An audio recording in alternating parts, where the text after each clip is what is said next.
Bismillahirrahmanirrahim. Rabbi shrah li sadri wa yassir li amri wahlul 'uqdatam min lisani yafqahu qawli. Assalamu alaikum wa rahmatullahi wa barakatuhu. Our journey with the women of around the Prophet sallallahu alaihi wasallam is continuing, and today the woman that we are doing, she probably did not stay around the Prophet sallallahu alaihi wasallam for a long time. She passed away in Makkah and did not live to see the glories of Islam, did not even see the first victory of Badr and the victories that followed after Badr. She is the first martyr of Islam, that is the first shaheed of Islam, and her name is Sumayyah, may Allah be pleased with her. And if I can repeat, she is usually misunderstood as the first woman martyr. She is of course the first woman martyr, but she is the first martyr. So amongst the men and the women, she is the one who is the first martyr of Islam. And of course it's a distinguished position to be in, and it's an honorable position to be at such a place. That when on the day of judgment, when the Anbiya and the Sadiqun and the Salihun and the Shuhada will be raised, Hazrat Sumayyah, may Allah be pleased with her, will be the one who would be raised the first from our ummah, because she is the first of the martyrs. So there's not much biographical details about her life, because she was martyred very early in Sirah, in Makkah. But I thought that since we are doing the women around the Prophet ﷺ, and having this position, that Allah gave this position of being the first shaheed to a woman, we all being women, and we all trying to find inspirations from the women around the Prophet ﷺ, even though much is not known about her life, I thought that it is important that we do dedicate a session to her life. So who is Hazrat Sumayyah? May Allah be pleased with her. She is from Abyssinia, and she is a non-Arab, a black woman, and it is said that she was almost 20 years older than the Prophet ﷺ. So if you want to imagine, she's more senior than Khadija, may Allah be pleased with her.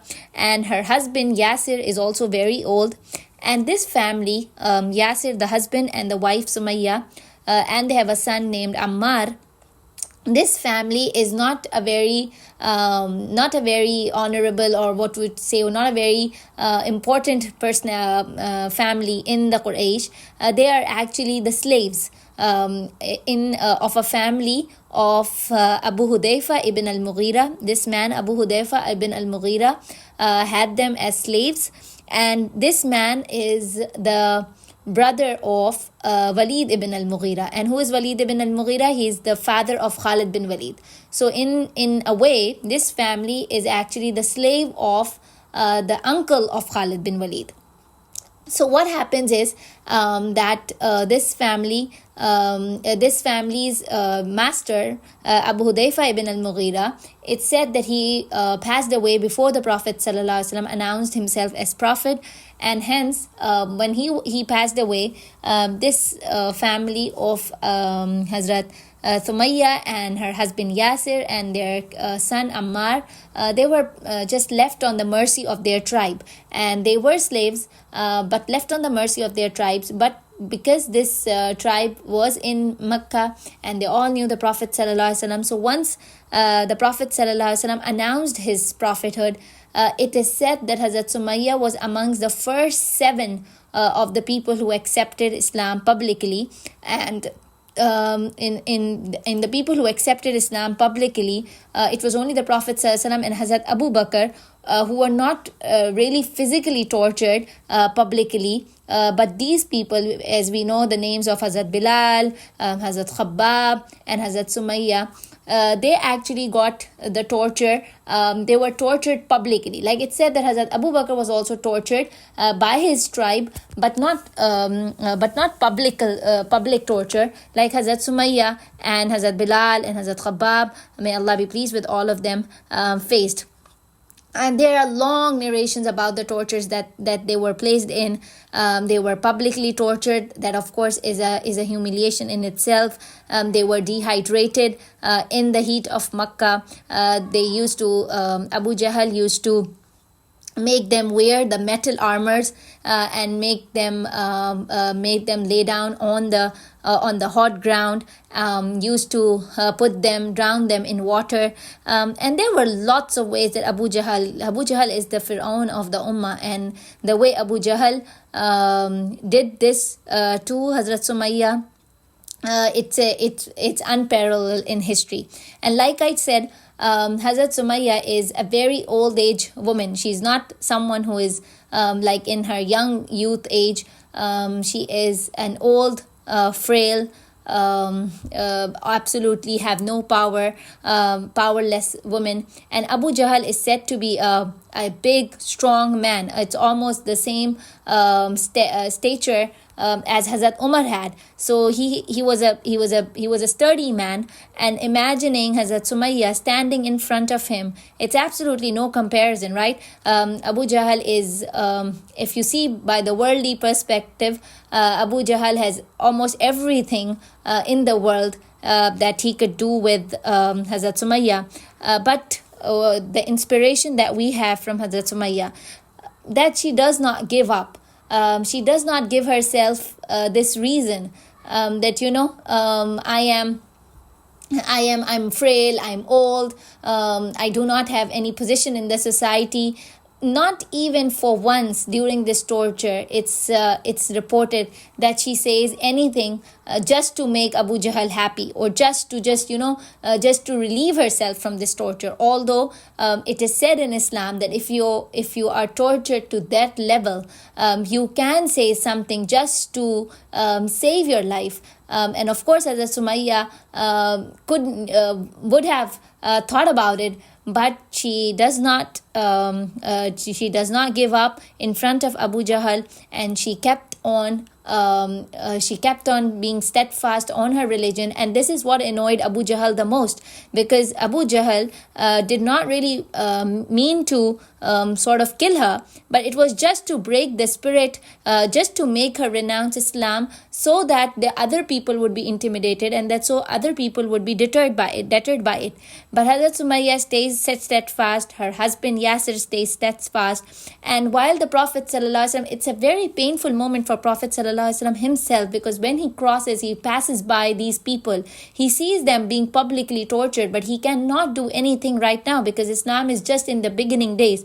And so it is reported, said that the Prophet ﷺ once passed by and he saw that Hazrat Sumayyah and Yasir were being tortured physically by these people, and he said, Sabrun ya al Yasir, be patient, O family of Yasir. Ma'uidakum al Jannah. Mu'id, as you all must know, because in Saudi Arabia, when you go for appointments, it says Mu'id. Mu'id means you have an appointment in Jannah. So the Prophet ﷺ used to promise, used to say that there's nothing that I can give you and offer you in this world. It's just Jannah that will keep you going, and that in itself should be enough of a reason for anyone going through a torture like this.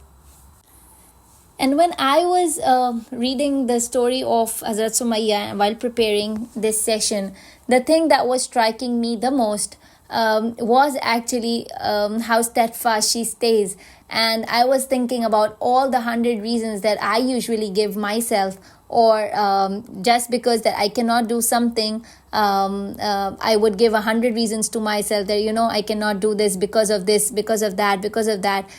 But Hazrat Sumayyah has, despite having all those reasons that she could give to the Prophet ﷺ, or on the day of judgment she could give to Allah subhanahu wa ta'ala, that she did not, she had no opportunity to publicly accept Islam or whatsoever. She does not think about those excuses, and that, I think, in this time of all the fitnas that are coming, in this time when people just keep telling you that Islam is a very personal personal thing. You don't have to go publicly do thing. If you wear the hijab, there's a threat to your life, and there are many examples of people and reasons that we give ourselves or our relatives give to us when we start following the principles of Islam. And all these reasons, I was thinking that Hazrat Sumayyah could have given to the Prophet ﷺ, but she stays steadfast, and that I found was the biggest lesson in her story.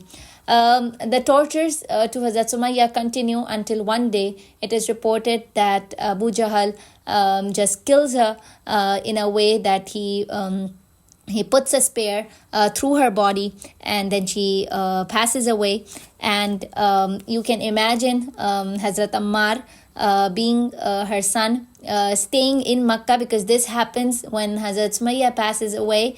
She's martyred. This happens around the 5th year of prophethood, and they stay in Makkah for around 7-8 more years. The total life in Makkah that they spend is 13 years before they migrate to Medina. So Hazrat Ammar, I was just imagining this man is spending 7-8 more years in Makkah, seeing Abu Jahl walk in the streets of Makkah without having any consequences, without being humiliated for whatever he had done to his parents. Of course, Hazrat Ammar must have gone through a big torture mentally because of that. The criminal of his parents' death is walking without any consequences, without any punishment, without any trial. But then Allah subhanahu wa ta'ala has his own ways of taking revenge, and the day of Badr finally comes, and Abu Jahl is killed on the day of Badr. And the Prophet sallallahu alaihi wasallam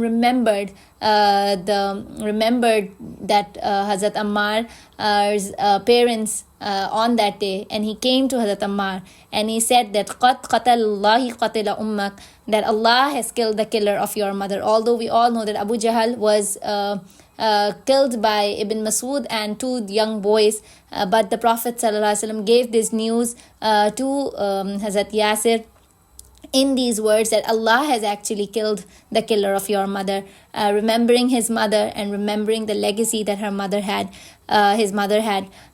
So her story in itself is very unique. She does not her steadfast, the way she stays steadfast, and we all know that since she's martyred, those verses of the Quran just kept echoing my ears when I was reading her story, that you do not say those who are killed in the way of Allah that they are dead, and they are actually alive, but we cannot see them. So the honor of Allah subhanahu wa ta'ala has no distinction. This honor in Islam is given to a woman. We all, being women, know that emotionally and mentally how strong women are, and if they really want to do something, they would do everything to follow that. And Hazrat Sumayyah is the biggest example of that. May Allah subhanahu wa ta'ala gather us with her, make us one of the martyrs in Islam, inshallah, and may Allah subhanahu wa ta'ala help us in also making use of these last days of Ramadan. Inshallah, we will have some more sessions, and it's very saddening for me that inshallah these sessions will come to an end in some days, but inshallah hope that these inspirations will stay with us forever. Subhanakallahumma wa bihamdika nashhadu an la ilaha illa anta nastaghfiruka wa natubu ilayk. Assalamu alaikum wa rahmatullahi wa barakatuhu.